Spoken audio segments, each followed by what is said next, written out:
Operator आहे. कोणता operator आहे? Assignment operator. असाइनमेंट ऑपरेटर काय म्हणलं जाते? आता ए झाला व्हेरिएबल, ए काय झाला? व्हेरिएबल.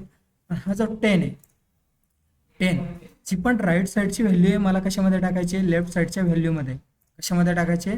राईट साईडची व्हॅल्यू लेफ्ट साईडच्या व्हेरिएबलमध्ये किंवा व्हॅल्यूमध्ये. ठीक आहे. तर यामुळे याला म्हणलं जातं असाइनमेंट ऑपरेटर. ठीक आहे. आता दोन टाईपचे असाइनमेंट ऑपरेटर असतात, ते पण थोडंसं आपण डिटेलमध्ये बघून घेऊ. फ्लो कंट्रोलला जाण्याच्या पूर्वी आपल्याला ऑपरेटरबद्दल थोडीशी क्लिअर आयडिया असायला हवी. आणि जे पण तुम्हाला लॉजिकल ऑपरेटर सांगितले ते मी, त्यामध्ये तुम्हाला एक एक्सऑर ऑपरेटर नव्हतं सांगितलं, तर ते पण आपण बघून घेऊ. आणि एक्सऑरला कोणत्या सिम्बॉलने डिनोट करतात ते पण थोडंसं आपण 15-20 मिनिटं बघून घेऊ. ठीक आहे. मी इथे दोन टॉपिक ॲड करून देतो ऑपरेटरमध्ये. First 7, 8, 1 assignment operator. ठीक आहे. असाइनमेंटमध्ये परत आपल्याला दोन ऑपरेटर शिकायचे. Single line assignment. कोणता operator? Single line assignment. Next multiline assignment. Multiline assignment.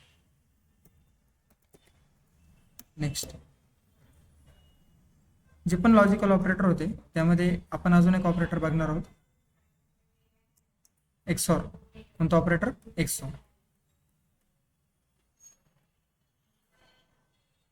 Membership, logical, or, and, not add करून देतो एक्सऑर.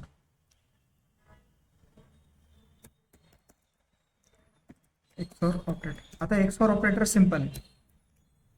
याला रिप्रेझेंट करता ह्या सिम्बॉलने. जो पण तुमचा कीबोर्डवरचा 6 जे पण नंबर लाईन असते फंक्शन कीच्या खाली, ठीक आहे, कीबोर्डवरती, तर तिथे असतं एक्सऑर.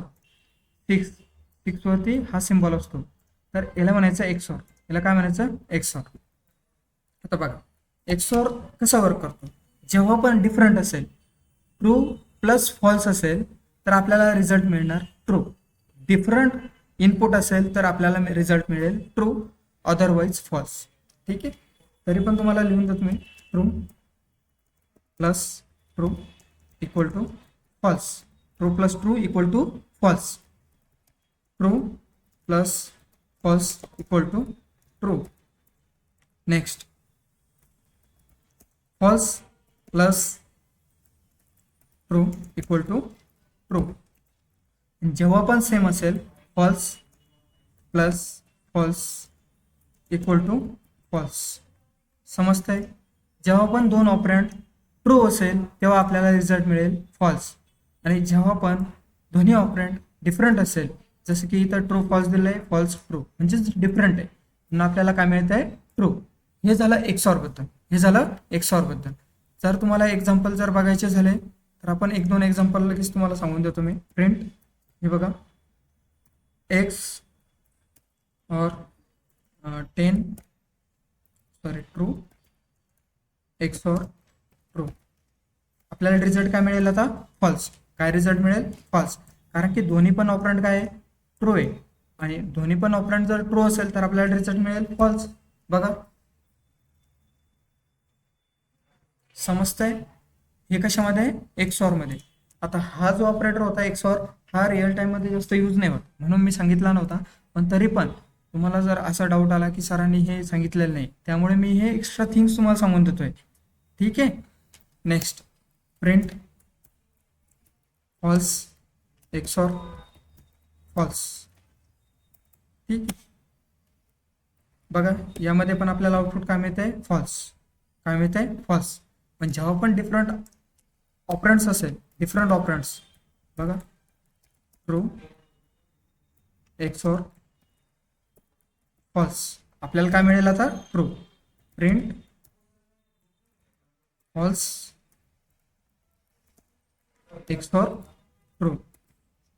ठीक आहे.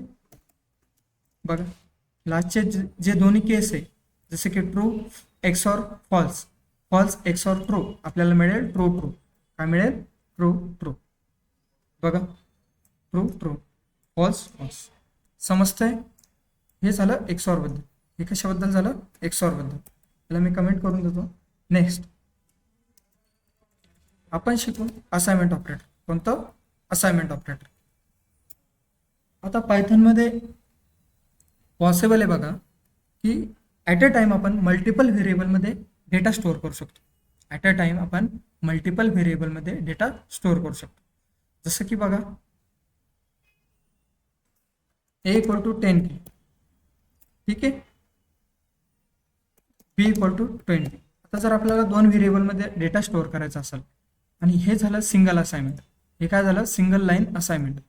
हे ऑपरेटर कोणतं आहे, सिंगल लाईन असाइनमेंट. तुम्हाला लिहून देतो मी किती नंबरचा ऑपरेटर चालू आहे आता सध्या आपला, bitwise 5 7 8 assignment operator, 8 assignment operator.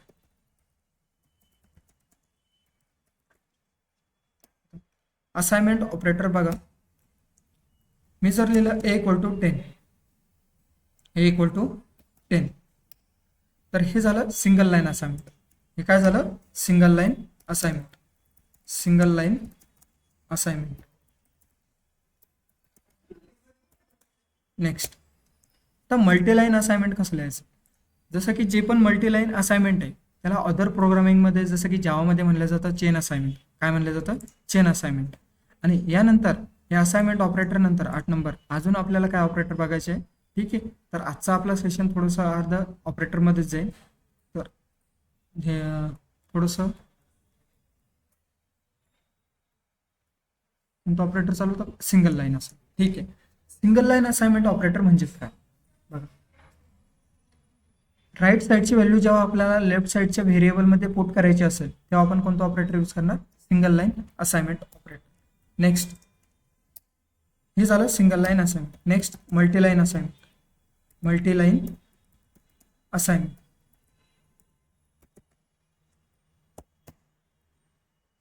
मल्टीलाईन assignment म्हणजेच a, b इक्वल टू 10 20. जेव्हा पण मी आता प्रिंटच्या व्हॅल्यू प्रिंट करेल a आणि b ची व्हॅल्यू, a आणि b ची व्हॅल्यू आपल्याला काय मिळेल, 10 आणि 20. पण हे C आणि C++ मध्ये पॉसिबल नाही. C आणि C++ मध्ये, जावामध्ये पण पॉसिबल नाही, ठीक आहे.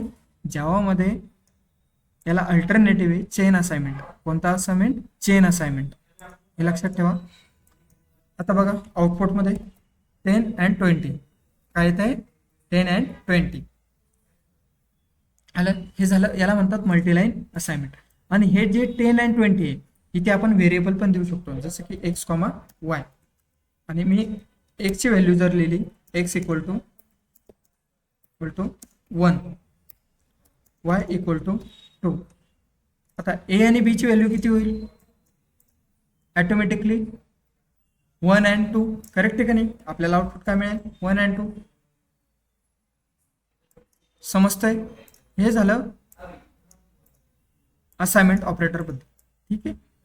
त्यानंतर अजून काय ऑपरेटर आहे, जसं की short hand operator. Short hand ऑपरेटरचं थोडंसं तुम्हाला इंट्रोडक्शन सांगून देतो मी फक्त.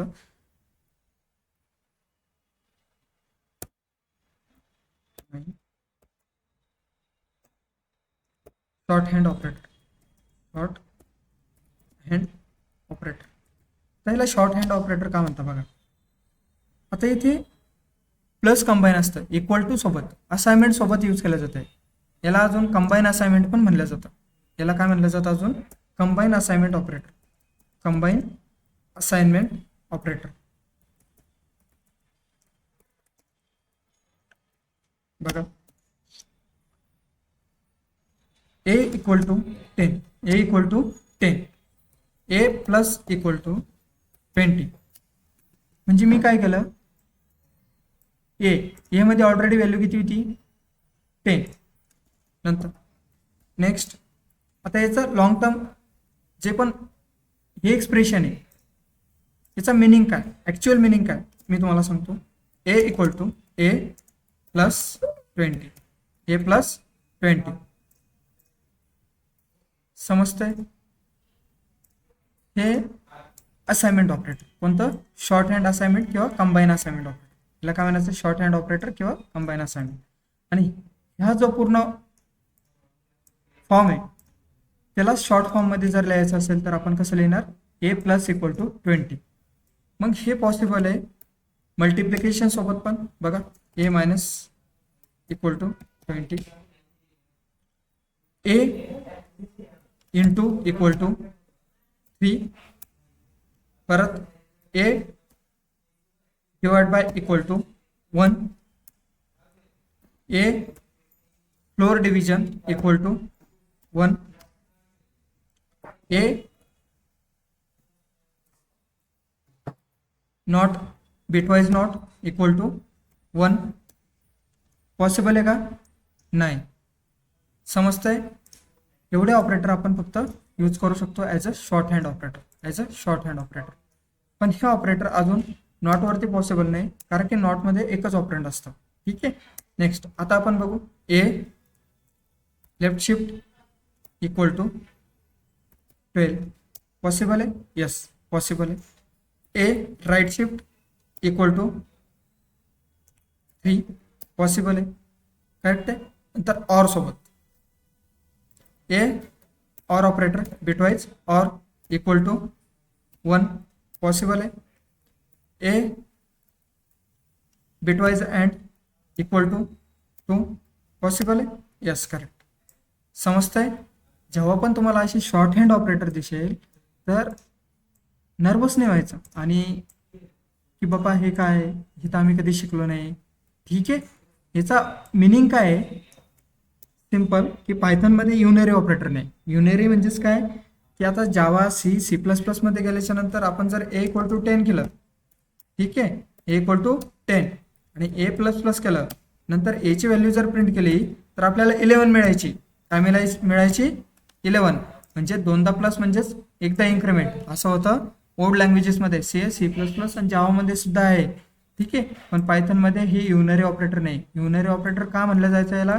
कारण की एकच ऑपरंड होता आणि एका ऑपरंडवरती आपण हे युनरी ऑपरेटर आपण परफॉर्म करत होतो, जसं की मायनस मायनस प्लस प्लस. समजतंय? त्यामुळे यांना म्हणलं जातं युनरी ऑपरेटर. हे पायथनमध्ये आहे का? नाही. पायथनमध्ये आहे का? नाही. समजतंय?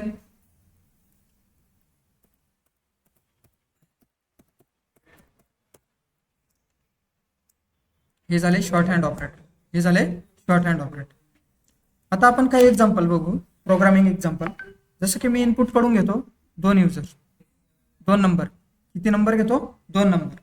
आणि प्रिंट होताना मला, जसं की मी ए मध्ये जर 10 घेतलं आणि बी मध्ये जर 20 घेतलं, ठीक आहे, तर प्रिंट होताना ए मध्ये 20 आलं पाहिजे आणि बी मध्ये आलं पाहिजे 10. बी मध्ये किती आलं पाहिजे? 10. समजतंय? म्हणजे हा बेसिक सिंपल स्वॅपिंगचा प्रोग्राम आहे. कशाचा प्रोग्राम आहे? स्वॅपिंगचा. आता मी इथं टाकणार A comma B equal to map multiple इनपुटसाठी. Next int input enter 2 number, enter 2 numbers. बघा, इंटर 2 नंबर. नेक्स्ट इंटर 2 नंबरच्या नंतर आपल्याला काय करायचं आहे? स्वॅपिंग करायचं आहे. पण त्याच्या अगोदर मी व्हॅल्यू प्रिंट करून घेणार. काय करणार? व्हॅल्यूज प्रिंट करून घेणार. बघा,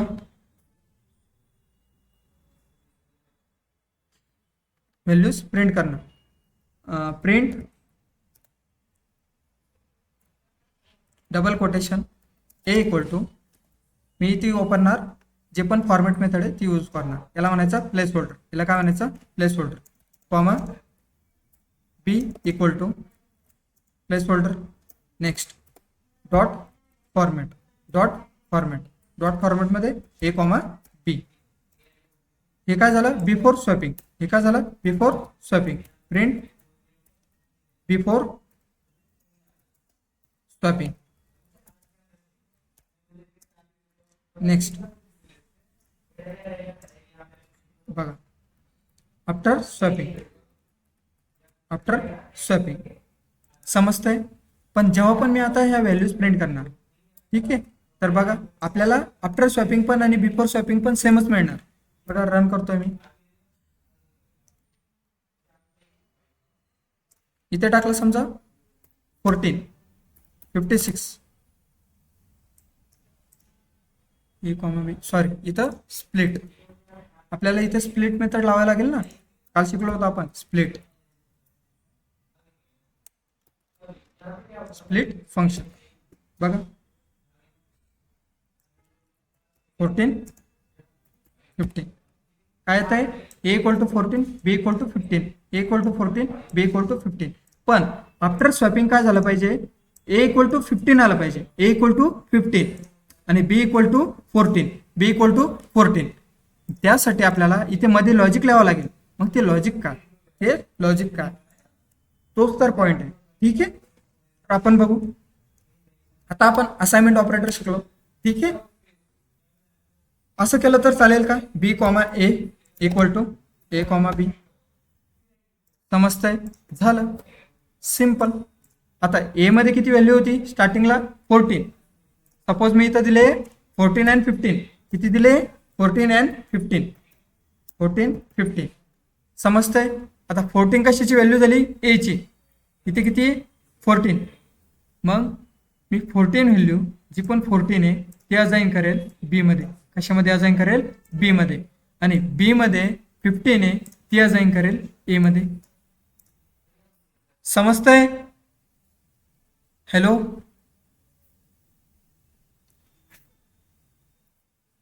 हॅलो, यात काय डाऊट,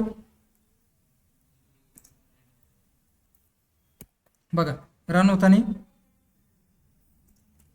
14 15 किती येत आहे 14, बी इक्वल टू 15, पण ए इक्वल टू 15 आणि B equal to 14, B equal to 14. हे झालं स्वॅपिंग, ही झाली फर्स्ट मेथड. कोणती मेथड झाली, फर्स्ट मेथड. नेक्स्ट आपण अजून बघणार स्वॅपिंग आपण पायथन मध्ये, आणि ही मेथड फक्त पायथन मध्येच पॉसिबल आहे. ठीक आहे, तुम्ही अदर लँग्वेजेस मध्ये नाही करू शकत, कारण की तिथे मल्टी लाईन असाइनमेंट पॉसिबल आहे का, नाही अदर प्रोग्रामिंग मध्ये, जसे की जावा, सी, सी प्लस प्लस मध्ये, म्हणून हे पायथन मध्ये पॉसिबल आहे. बघा नेक्स्ट अजून एक, सपोज 2 बॉटल्स आहे, एका बॉटलमध्ये कलर आहे रेड, एका बॉटलमध्ये कलर आहे येलो, आणि मला दोन्ही येलो कलरचा, म्हणजे जी पण एक बॉटल आहे त्यामध्ये येलो कलर आहे, तो येलो कलर टाकायचा आहे रेड वाल्या बॉटलमध्ये. ठीक आहे, तर आपण जर डायरेक्टली असं मिक्स केलं तर ते मिक्स होऊन जातील कलर. ठीक आहे, तर आपल्याला एक एम्प्टी बॉटल घ्यावं लागेल. आपल्याला काय करावं लागेल, एक एम्प्टी बॉटल घ्यावं लागेल. मग आपण काय करणार, तो येलो कलर अगोदर एम्प्टी बॉटलमध्ये टाकणार, नंतर येलोवाली जी पण बॉटल आहे त्यामध्ये रेड कलर टाकून घेणार, आणि जो एम्प्टी बॉटलमध्ये आपण येलो कलर टाकलाय तो रेडमध्ये टाकणार. करेक्ट आहे का नाही, रेडवाल्या बॉटलमध्ये.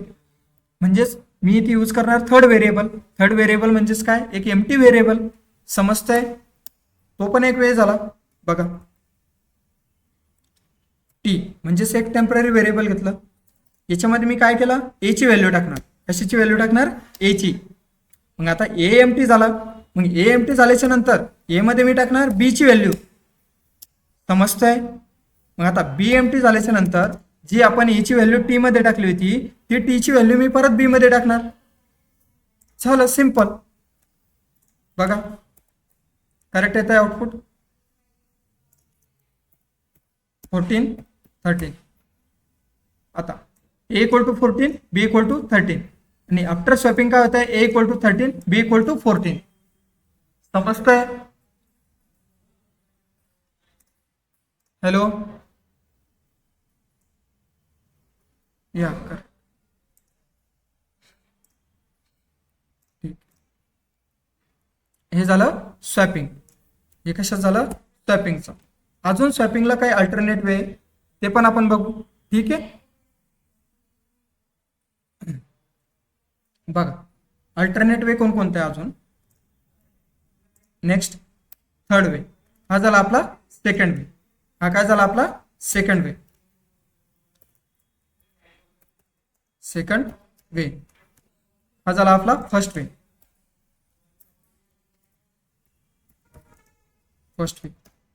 थर्ड वे, जर तुम्हाला क्वेश्चन विचारला की हे थर्ड व्हेरिएबल यूज नाही करायचं आहे, हे थर्ड व्हेरिएबल यूज नाही करायचं आहे, फक्त हे जे दोन व्हेरिएबल्स आहे ए आणि बी हे यूज करूनच तुम्हाला स्वॅपिंग करायची, हे यूज करूनच तुम्हाला काय करायची आहे, स्वॅपिंग करायची. तर बघा त्यासाठी हा ॲज इट इज प्रोग्राम मी कॉपी करणार आणि जे पण लॉजिक लिहिलेलं आहे मेन हर्ट आहे ह्या प्रोग्रामचं जे पण हर्ट आहे ते मी इथं दुसरं करणार. बघा आता स्वॅप कसे करायचे परत number a equal to A plus b. Suppose इथं किती आहे 10 and 20 किती आहे 10 and 20 10 + 20 किती होत आहे ए मध्ये 30 किती येत आहे 30. Next B equal to A minus B परत A equal to A minus B. आपण ह्या प्रोग्रामला व्यवस्थित समजून घेऊ. ठीक आहे परत बघा आता जर टाकलं मी 10 20 करेक्ट येत आहे का ए मध्ये 20 येत आहे ए मध्ये 10 येत आहे सॉरी ए मध्ये 10 बी मध्ये 20 नंतर ए इक्वल टू 20 आणि बी इक्वल टू 10. हा झाला थर्ड वे समजतंय. आता याला थोडंसं मी इन डिटेलमध्ये एक्सप्लेन करतो. जसं की 10 + 20 ए मध्ये व्हॅल्यू किती येईल 30 समजतंय आणि बी मध्ये किती आहे 20. हॅलो बघा ए प्लस बी किती होत आहे 30. ठीक आहे नेक्स्ट तर बी मध्ये ऑलरेडी 20 मग इथे काय करणार मी ए मध्ये व्हॅल्यू किती झाली आता आपली 30 मायनस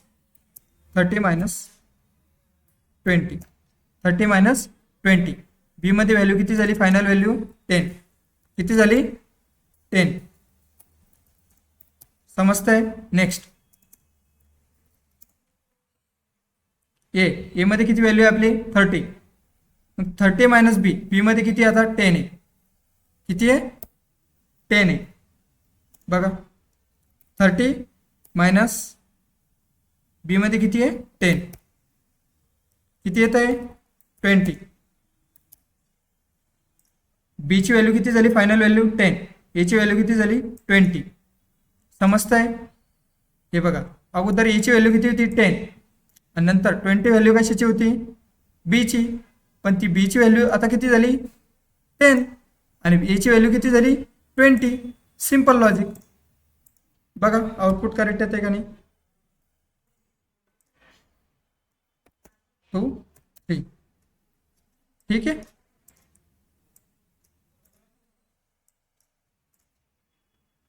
नेक्स्ट हा झाला थर्ड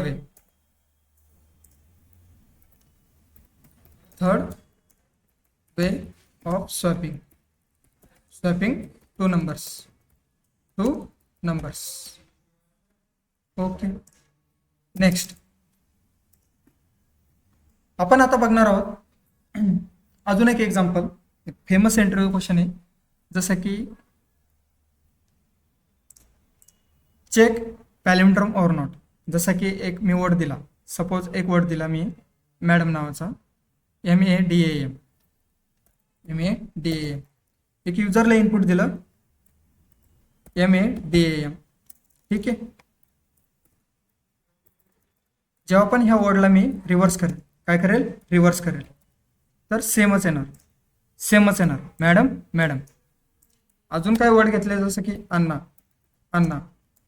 कोणता अन्न बघा रिव्हर्स केला की अन्नाच होत आहे. परत नेक्स्ट मॅम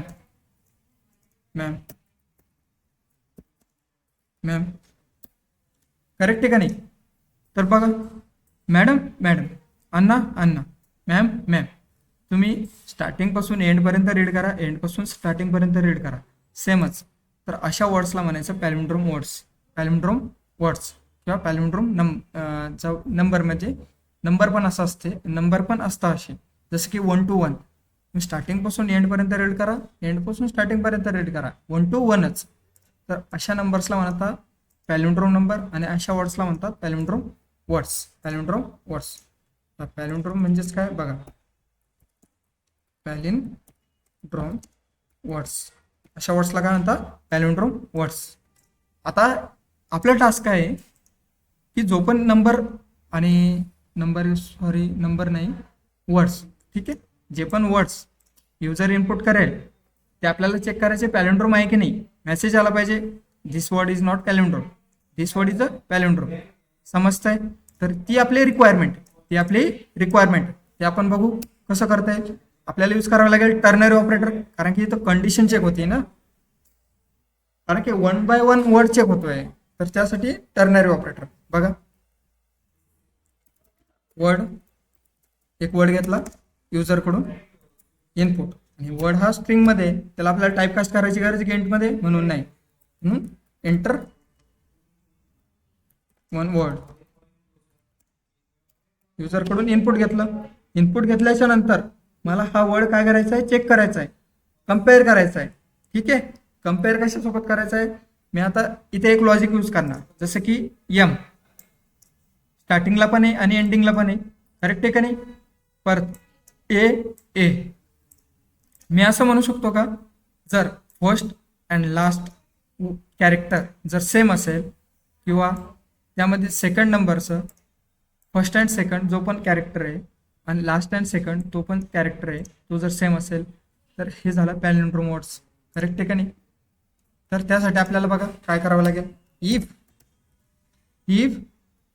तो पण वर्ड्स दिलाय, वर्ड इज इक्वल टू कशाच्या वर्ड, आणि मी इथं परफॉर्म करणार स्लायसिंग ऑपरेशन. समजतंय. आणि हे -1 काय करतं मी ऑलरेडी सांगितलंय, लिस्ट वगैरे हे डेटा टाईपमध्ये बघितलंय. स्लायसिंग -1 जेव्हा पण देणार आपण, तर हा वर्ड जो पण असेल वर्ड तो ऑटोमॅटिकली काय होणार, रिव्हर्स. जर रिव्हर्स वर्ड आणि आपण दिलेला वर्ड जर सेम असेल तर डेफिनेटली तो पॅलिंड्रोम नंबर असेल ना, करेक्ट, सॉरी पॅलिंड्रोम वर्ड असेल ना. समजतंय. बघा, जर ही कंडिशन ट्रू होते तर डेफिनेटली जो पण वर्ड इनपुट दिलेला आहे युजरनी तो काय असेल, पॅलिंड्रोम वर्ड असेल. करेक्ट आहे का नाही. तर बघा मी जर दिलं इथं एक मेसेज देतो, पॅलिंड्रोम वर्ड, इथे एल्स मध्ये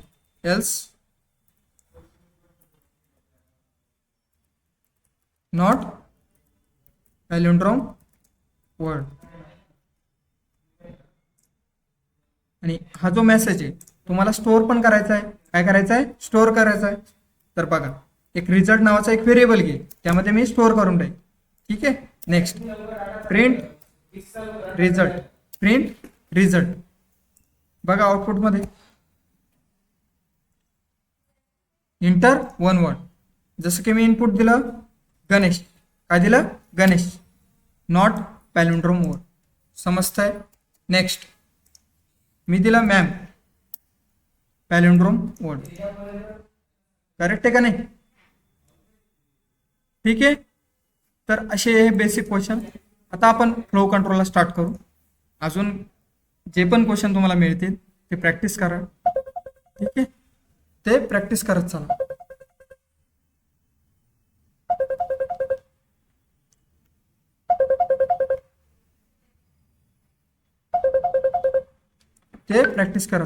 ठीक आहे. नेक्स्ट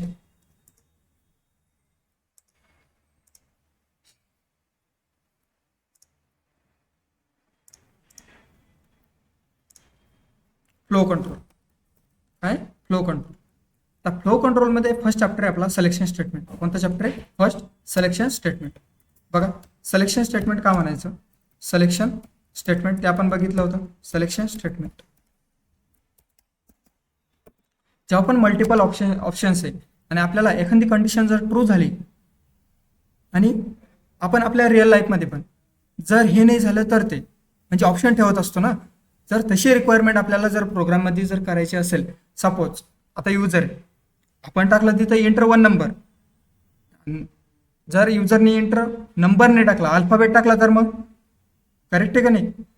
आता तुम्हाला तर माहिती आहे जिथे आपल्याला जे नाही टाकायचं ते आपण अगोदर टाकतो. करेक्ट आहे का नाही. एंटर 1 नंबर तिथे आपण अल्फाबेट टाकलं, मग त्यासाठी आपल्याला कंडिशन लिहावं लागेल ना. मग काय झालं पाहिजे, तर अशा जी पण प्रोग्रामिंग रिक्वायरमेंट असते तर ते आपण करणार सिलेक्शन स्टेटमेंट थ्रू. कशा थ्रू? Selection statement through. जसं की बघा आता सिलेक्शन स्टेटमेंट कशी लिहायचे, पहिले आपण सगळ्यात अगोदर शिकणार आहोत simple if else. Simple if else, simple if else, simple if else. ठीक आहे. आता सिंपल इफ एल्सचं काय मिनिंग आहे, जेव्हा पण आपल्याला फक्त ओनली वन कंडिशन चेक करायचे, काय चेक करायचे? ओनली वन कंडिशन, तर तेव्हा आपण यूज करणार सिंपल इफ एल्स. समजतंय? हे झालं सिंपल इफ एल्स बद्दल. सिंपल इफ एल्स कसं लिहायचं बघा, आपण ऑलरेडी ही जे टर्नरी ऑपरेटर यूज केलं इथं सिंपल तेच वर्ड्स आहे. इफ, इथं कंडिशन, एल्स. फक्त बघा इथे काय चेंजेस आहे. इफ इथे व्हर्टिकल फॉर्मॅटमध्ये, इथे सिंगल लाईन मध्ये. ठीक आहे. नेक्स्ट, एज ग्रेटर दॅन 18 किंवा जो पण नंबर देतोय युजर तो जर ग्रेटर दॅन 0 असेल तर तो काय असेल? Positive number. काय असेल? Positive number. तर मी इथं लिहिणार it is positive number, positive number, किंवा इथे ब्रॅकेट देणार is positive. Next, dot format. Format method तुम्हाला माहिती आहे आता. ठीक आहे. नम, जो पण युजर इनपुट देतोय नम तो काय आहे? पॉझिटिव्ह आहे. तर आपल्याला अगोदर इनपुट घ्यावं लागेल. तर num equal to int input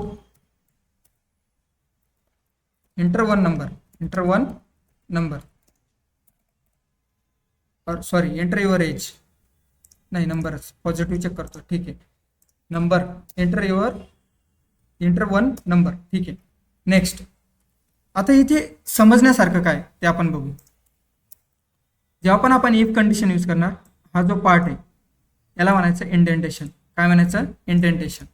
आता पायथनमध्ये कर्ली ब्रेसेस नाही, सेमीकोलन नाही, मग पायथनला कसं समजणार कोणतं स्टेटमेंट केव्हा एंड होत आहे, केव्हा स्टार्ट होत आहे? करेक्ट आहे का नाही? मग इथे हे indentation plays very important role. समजतंय? हे जे इंडेंटेशन असतात यांचा खूप मोठा रोल आहे. जर आपण समजा इथं जर बॅकस्पेस केलं मी, एरर येतोय, येतोय की नाही? काय येतोय? Expected indented block. इथं एक्सपेक्ट करता येते की तुम्ही इथे इंडेंटेशन द्या. काय द्या? इंडेंटेशन. आपण देतोय का? नाही, म्हणून तिथं एरर येतोय. समजलं? आता ह्या ब्लॉकवरून, इंडेंटेशनवरून पायथनला काय समजतं ते आपण बघू. जेव्हा पण मी कोलम जवळ कर्सर माझा ठेवणार, इंटर करणार, तर इथं ऑटोमॅटिकली एवढा स्पेस सुटणार.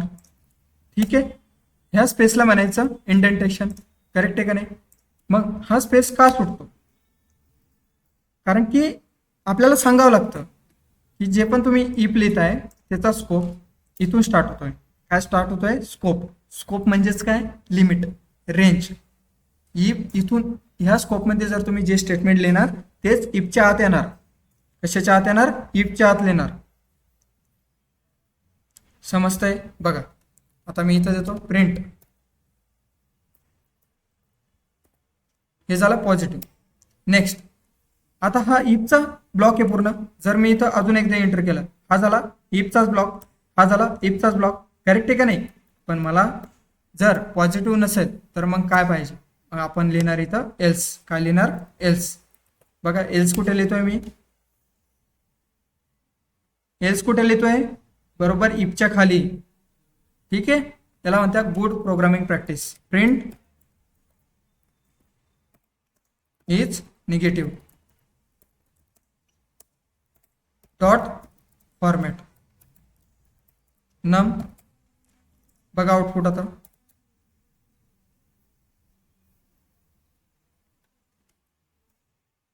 ठीक आहे. प्रिव्हियस आउटपुट, प्रिव्हियस जे पण आपण कोड लिहिला आहे त्याला आपण कमेंट करू. परत एकदा मी रन करतो.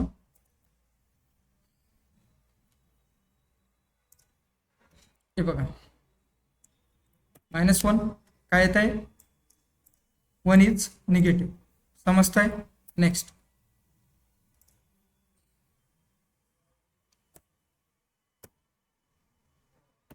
One is positive. ठीक आहे. तर हे झालं पॉझिटिव्ह आणि निगेटिव्ह. नेक्स्ट आता आपण बघू अजून प्रोग्राम बघू यावरती.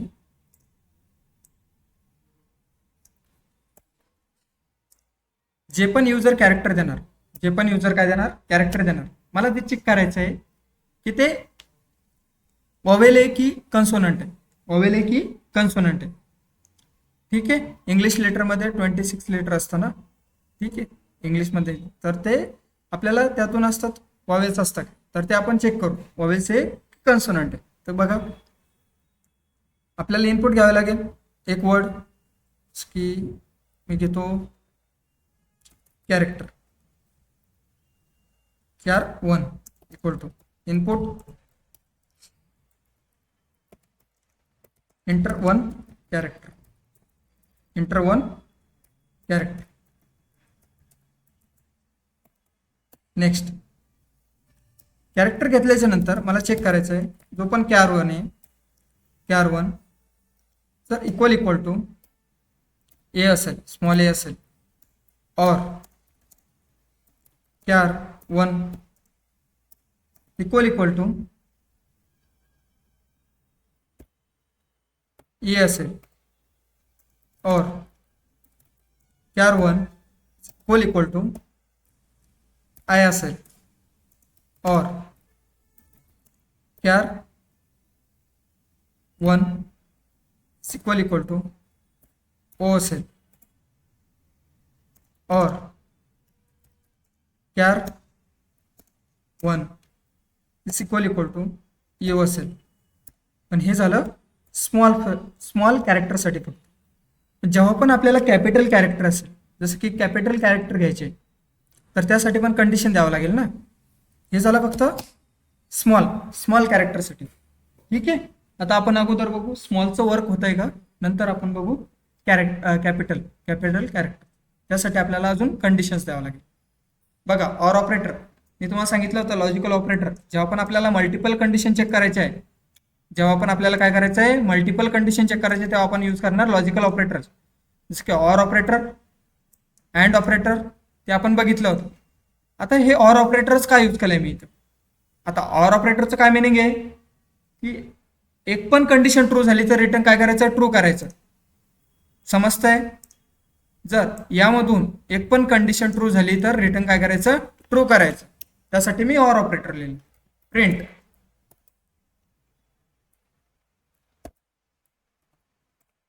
Is vowel dot format CHAR1 else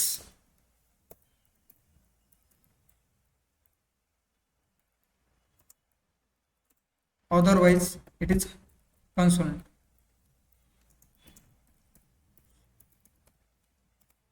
Dot format CHAR1.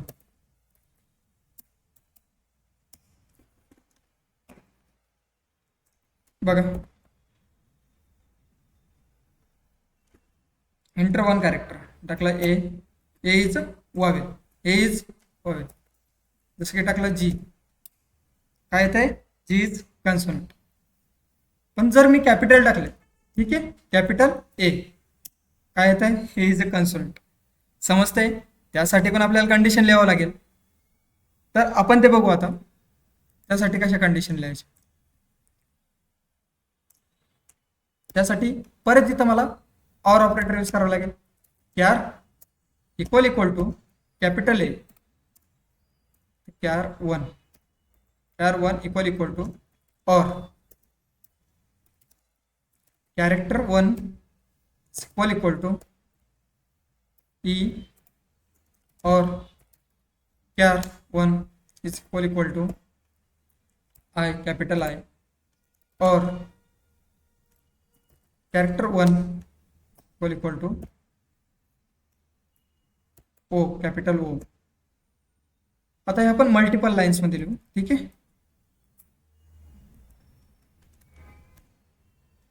बघा हे पॉसिबल आहे का मल्टिपल लाईन्स मध्ये. ठीक आहे, पॉसिबल. ठीक आहे. और CHAR1 तुम्हाला वाटत असेल की इंडेंटेशनचा प्रॉब्लेम येईल, म्हणून मल्टिपल लाईनमध्ये पॉसिबल नाही, आणि हे पॉसिबल नाही. Equal equal to I O capital U. बघा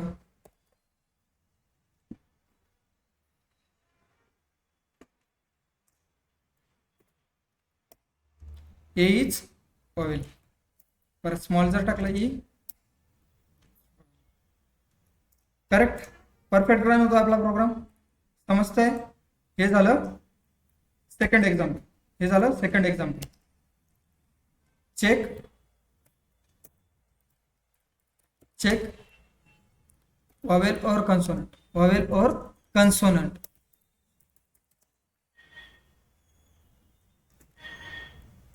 नेक्स्ट इवन अँड ऑड तर बघितलंय आपण, इवन अँड ऑड ठीक आहे. पण तरी पण बघा, इफ तुम्ही जो पण नंबर देणार, जसं की n equal to input enter one number ठीक आहे. तर जो पण नंबर घेणार, तर मी इथे त्याला कन्वर्ट करणार. आता मी इथे इंट नाही लिहिलंय, इथे मी इंट लिहिलंय का नाही, पण तुम्ही नंतर पण लिहू शकता डायरेक्टली इफ कंडिशन मध्ये. इफ इंट जो पण एन असेल तुमचा, तो जर मॉड्युलस बाय 2 इक्वल टू 0 असेल, तर काय इवन, काय even. Else print otherwise odd. बघा 5 इव odd, 4 even, 12 4 even, 1 4 4 4 even.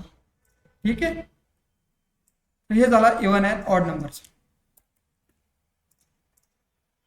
Next आता हे झालं 1 बाय 1 कंडिशन चेक करतोय तेव्हा. आपण आता बघणार आहोत एलिफ. कोणतं? एलिफ. जेव्हा पण आपल्याला मल्टिपल कंडिशन चेक करायचे असेल, मल्टिपल कंडिशन आपल्याला चेक करायचे असेल, तेव्हा आपण काय बघणार आहोत? एलिफ. इफ. आता एलिफला अदर लँग्वेजेसमध्ये म्हणलं जातं एल्सिफ. काय म्हणलं जातं? एल्सिफ. पण पायथनमध्ये एल्सिफ का नाही, हा पण आपल्याला रूट कॉज त्याचा समजायला हवा. आता पायथनमध्ये कर्ली ब्रेसेस आहे, सेमिकोलन आहे का? नाही. ठीक आहे. नेक्स्ट मग एल्स इफ का नाही लिहित पायथनमध्ये? Else if. आणि इथे का कंडिशन नाही लावत? करेक्ट आहे का नाही? तर बघा पायथनने दिलाय एलिफ, इफ. मग सर एलिफ का दिला? डायरेक्टली एल्स इफच का नाही ठेवलं? करेक्ट आहे का नाही? तर बघा एल्स इफ, एल्स इफ जर दिला असता पायथनने, तर इथं एक सेपरेट स्पेस आहे. करेक्ट आहे का नाही? आणि पायथनमध्ये स्पेसला खूप व्हॅल्यू आहे, कारण की हा पण एक स्पेस होता. म्हणजे इफचा काय होता?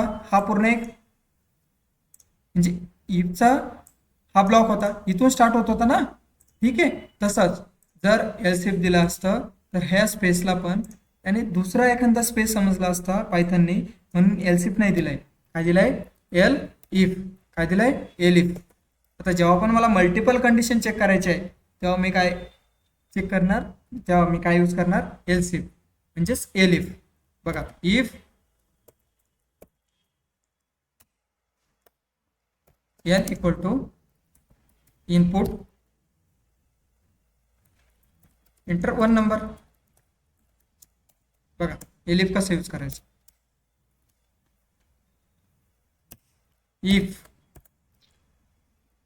n is greater than 0, then print it is 0. It is positive. ठीक है. Next elif n is less than 0, then print it is negative.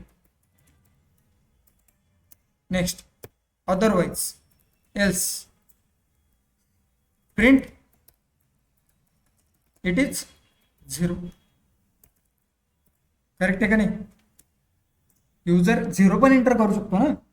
असं नाही की पॉझिटिव्ह आणि निगेटिव्ह नंबर टाकेल, कारण की 0 तर पॉझिटिव्ह पण नाही आणि निगेटिव्ह पण नाही. ठीक आहे. तर मग तेव्हा आपल्याला काय यूज करायचं आहे, एलिफ. काय यूज करायचं आहे, एलिफ. बघा आता आउटपुटमध्ये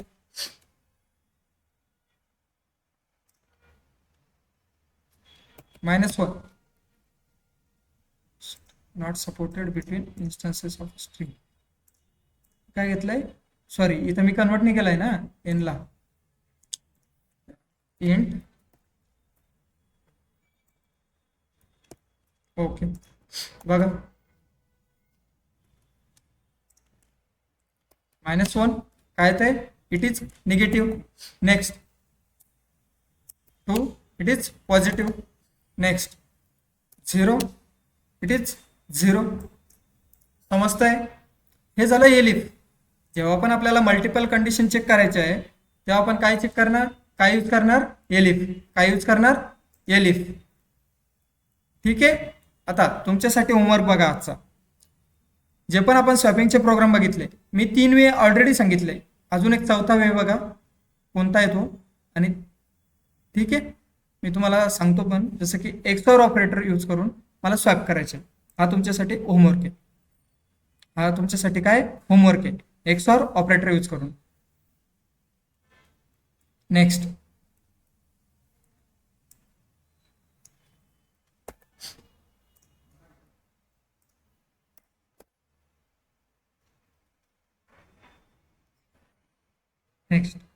आता आपण बघणार आहोत नेस्टेड इफेस. का बघणार आहोत, नेस्टेड इफेस. एका इफ मध्ये दुसरा इफ. जेव्हा पण प्रोग्रामिंग मध्ये एखादी गोष्ट असेल, ती एका गोष्टीच्या मध्ये दुसरी गोष्ट असेल, त्याला म्हणतात नेस्टिंग. काय म्हणतात, नेस्टिंग. जसं की वरून जर एखादा फॉर लूप असेल, त्यामध्ये जर लूप असेल, परत त्याला म्हणतात नेस्टेड फॉर लूप. ठीक आहे. जसं की आता लिहिणार इफ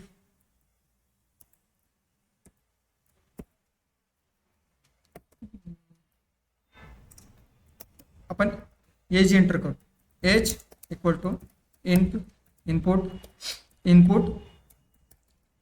एंटर युअर एज. ठीक आहे. जर एज जर ग्रेटर दॅन 18 असेल आणि इक्वल टू 18 असेल, age is greater than or equal to 18 असेल, अँड इथे परत मला अजून एक कंडिशन चेक करायची. जर ही कंडिशन ट्रू होती, outside condition, then inner condition पण ट्रू व्हायला पाहिजे, तेव्हाच तो एलिजिबल राहील वोटिंगसाठी. ठीक आहे. जसं की इफ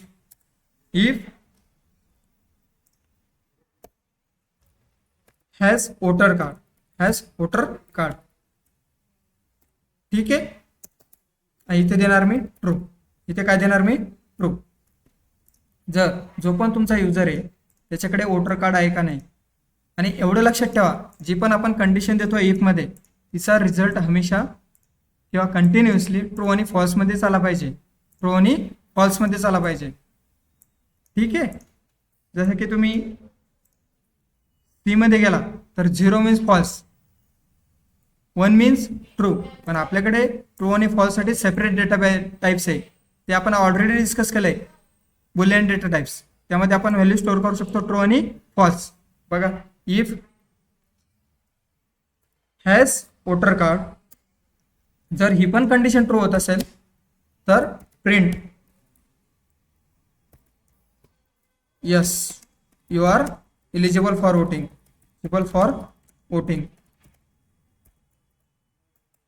अदरवाईज आपण ह्या इफ ब्लॉकच्या नंतर काय देणार.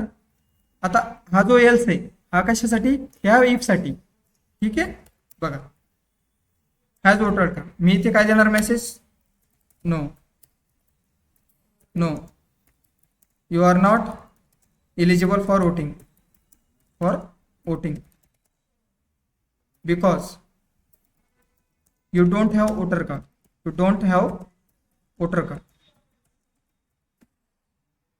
or voter ID. समजताय. नेक्स्ट else print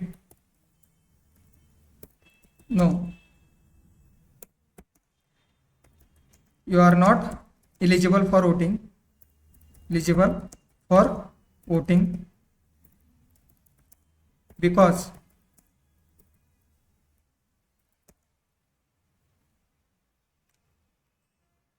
your age is not above or equal to 18 equal to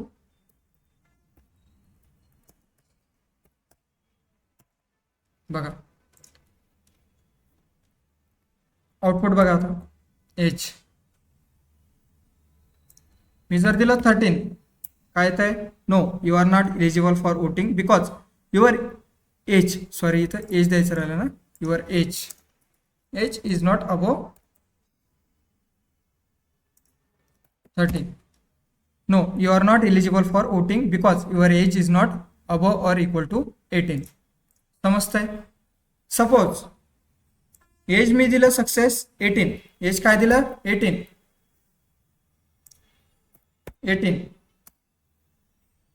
बघा yes you are eligible for voting काय येत आहे कारण की इथे पण ट्रू दिलंय ना आता एज चेक झाल्याच्या नंतर काय चेक होणार हॅज वोटर कार्ड म्हणजे वोटर कार्ड आहे का नाही ठीक आहे जर इथं जर मी व्हॅल्यू फॉल्स केली ठीक आहे तर हॅज वोटर कार्ड याची व्हॅल्यू काय केली मी फॉल्स म्हणजेच काय नाहीये वोटर कार्ड आहे का नाहीये आता बघा रन करतोय तर 18 no you are not eligible for voting because you don't have voter card और वोटर आय डी समजतंय जेव्हा पण आपल्याला मल्टिपल कंडिशन चेक करायचे आहे आणि एक कंडिशन जर दुसऱ्या कंडिशनवरती डिपेंड असेल तर तेव्हा आपण काय यूज करणार नेस्टेड इफ एल्स काय यूज करणार nested if else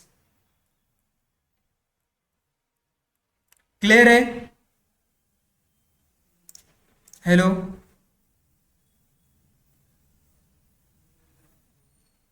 yes next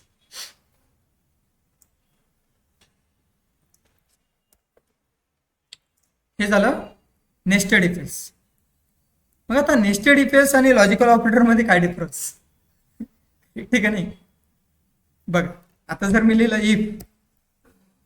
if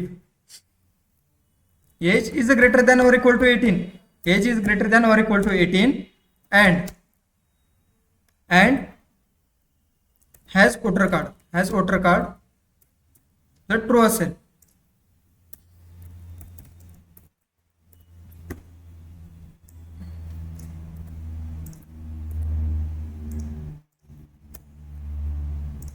inter your age झालं नंतर हॅज वोटर कार्ड एक व्हेरिएबल घेणार आपण equal to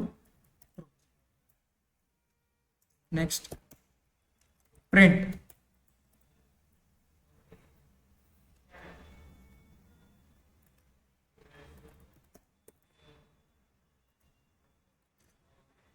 you are eligible for voting next otherwise else print you are not eligible for voting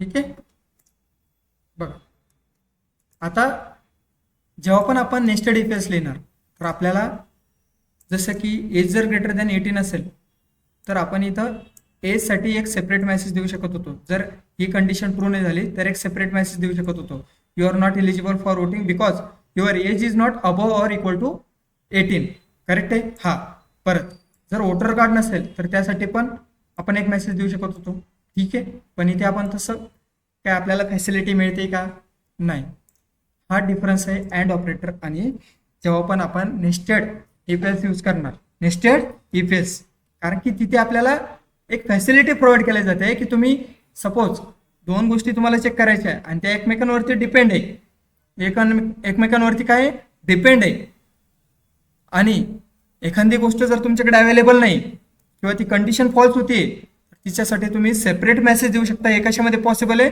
nested if else मध्ये इथे possible आहे का नाही कारण की इथे at a time condition check होत आहे ऍट ए टाइम जर ह्या दोन्ही पण कंडिशन ट्रू असेल तेव्हाच आपण काय you are eligible for voting पण आपल्याला कळतंय का आपण कशामुळे एलिजिबल नाही आपलं एज 18 आहे 18 अबो नाही आहे की वोटर कार्ड नाही आपल्याकडे हे कळतंय का नाही आपण मेसेज देऊ शकतोय का? नाही. समजतंय? वर्क इथे सेमच आहे, इथे पण सेमच आहे, पण इथे आपल्याला फॅसिलिटी प्रोव्हाइड केली जाते की तुम्ही सेपरेटली एक मेसेज देऊ शकता की जर कंडिशन फॉल्स नाही झाली तर मग ऑप्शन काय, जर कंडिशन ट्रू झाली तर मग काय प्रिंट करायचं आहे किंवा काय डिस्प्ले करायचं आहे किंवा कोणता रिझल्ट तुम्हाला शो करायचा आहे. समजतंय? आता हा खूप वेळेस लॉजिकल क्वेश्चन आहे की कोणी पण म्हणतं की नेस्टेड इफ एल्स आहे ऑलरेडी, मग डिफरन्स काय? करेक्ट आहे का नाही? तर तिथे एक कॉमन सेन्सचा गोष्ट आहे की बघा तुम्ही, हा डिफरन्स आहे. ठीक आहे. बाकी आता आपण नेक्स्ट लेक्चरमध्ये बघू. हे झालं, हे तुम्हाला सगळ्या नोट्स वगैरे हे प्रॉब्लेम जेवढे आपण सॉल्व्ह केलेले काय सगळं मी तुम्हाला सेंड करून देईन. ठीक आहे, याची काही टेन्शन नाही घ्यायचं. आणि जे पण तुम्हाला होमवर्क दिलाय जसं की स्वॅपिंग, एक्सॉर ऑपरेटर यूज करून आपल्याला स्वॅप करायचे. कोणतं ऑपरेटर? एक्सॉर. मी आता जे सांगितलं ते, जसं की 2 एक्सॉर 3. ठीक आहे. तर आता हे एक्सॉर ऑपरेटर काय करायचं आहे तुम्हाला यूज करायचं आहे आणि 2 नंबर स्वॅप करायचे.